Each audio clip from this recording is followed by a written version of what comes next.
Is there particular books, fiction or nonfiction? So you were both a fiction writer and a nonfiction writer. Is there books that had influence on you? Yeah, it's Ulysses by James Joyce. Ulysses is good, but only when you're like in your early 20s living in New York and you're writing your first book and you just have taken LSD. Oh, nice. Then I read it and then it It made opened. sense? Well, it just showed, it's just a very experimental novel. So it opens up. You don't have to understand everything, but it shows you that there's many different ways of telling a tale. And that was quite interesting to me. But the most influential book maybe is The Stranger by Camus, Yeah. because I like the language so much and I'm really mostly interested in language. I don't really care what it's about. I was lying on the beach in Morocco when I was 20 and reading The Stranger, and then a Moroccan came and he said, "Why are you reading a racist book?" I'm like, "What are you talking about? This is world literature." He said, "Yeah, right." He's like killing an Arab without consequence. No, actually, there's consequence, but no reason, basically, just because he's bored. So this is racist. That was like made no sense to me, that argument, because I was just interested in how Camus constructed. It was just for me a stylistical experience to read that. I always love books, and Stranger's a short book. I love books that are able to accomplish so much in so little pages, in so few pages, in so few words. Yeah, The Stranger. there's Yeah. nothing unnecessary in The Stranger, and I always try to write a book where every sentence is just, there's nothing unnecessary in the book, but it's very hard to do, actually. Nietzsche could do this. Yeah. Peterson talked about this, that every sentence in Nietzsche is like chiseled and is like perfect. And Yeah. I think not I mean, but that's his tendency. He tries to write like this, and that's very hard to achieve. That's actually where the writing becomes poetic. So for me, Nietzsche also is like a poet. The aphorisms is poetry. So Nietzsche also stylistically, since you asked, was very important to me. So Camus, Nietzsche, James Joyce, and then just in Kafka also. I like Kafka always. And I like Thomas Mann. I don't know how well he translates, but in German it's interesting, his take on how to.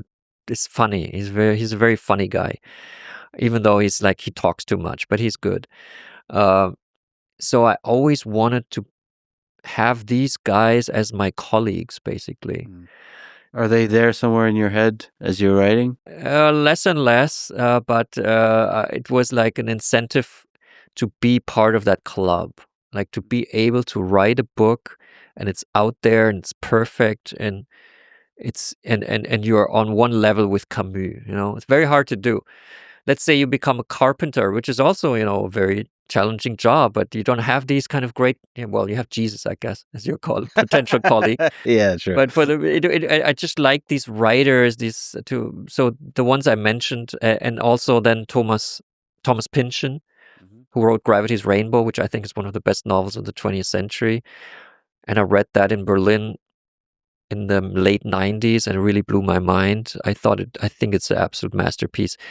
The intensity of this novel, Gravity's Rainbow, is unparalleled, and I'm still puzzled by how he did it. And it's not known how he did it, because he lives a completely obscure life. No one knows basically who he is. So he's also a very interesting colleague. It's widely regarded as one of the most challenging and significant works of postmodern It's pretty literature. good. Set primarily in Europe at the end of World War II, the novel centers on the design, production, and deployment of the German V-2 rocket. The narrative follows several characters. It lists the characters. Well, Slothrop is the American agent who's the main character. He works for Allied intelligence, and he's really a funny guy. He smokes a lot of weed, and he's like in Berlin and bombed out Berlin after the war, and it's just funny to go with him through that. He's a great character. It's a great novel. It really is. So it does give a window into history also. It does, yeah. But that's not why it's interesting to me. But it makes it especially interesting, because the way he describes these situations, it's just the way he writes is phenomenal. It's a Pulitzer Prize, and but I'm sure he didn't take it on lists. Because he declined. Well, no one knows who he is. I know a little bit. I know who his wife is, but I'm not going to talk about it. He really wants to protect his privacy, and I think that's also amazing. I think that's a beautiful thing. But for me, from my perspective, he wouldn't appear in the podcast. He would not. It would be great if he would come would to not, the podcast. Right. Well, I believe it's possible, but with people like that, it has to be a long journey, and you have to, like, for me, for example, I just interviewed Terence Tao, who's one of the greatest mathematicians, one of the greatest living mathematicians, probably one of the greats in history.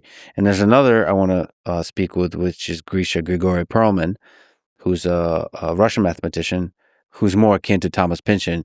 He declined the Millennial Prize, the $1 million. He declined all the prizes, the Fields Medal, the Breakthrough Prize in Mathematics. He declined everything, and he's just lives with his mom now, quit mathematics. Like Kerouac, he also lived with his mom. Mm-hmm. There's something really beautiful about a human being like that. Right. Especially because in his case, it was done for principles. Like, he has a certain set of principles, and no amount of money, nothing can buy him. Or yeah, that's amazing, actually. Yeah. I had somebody tell me this. A really interesting guy I met a few days ago said that there's nothing more exhilarating. Perhaps only a rich person can say this, but there's nothing more exhilarating than saying no to a lot of money. But he said it with so much confidence that I somehow believed him. But it is the deeper truth there is living by principles and having integrity. There is something deeply fulfilling.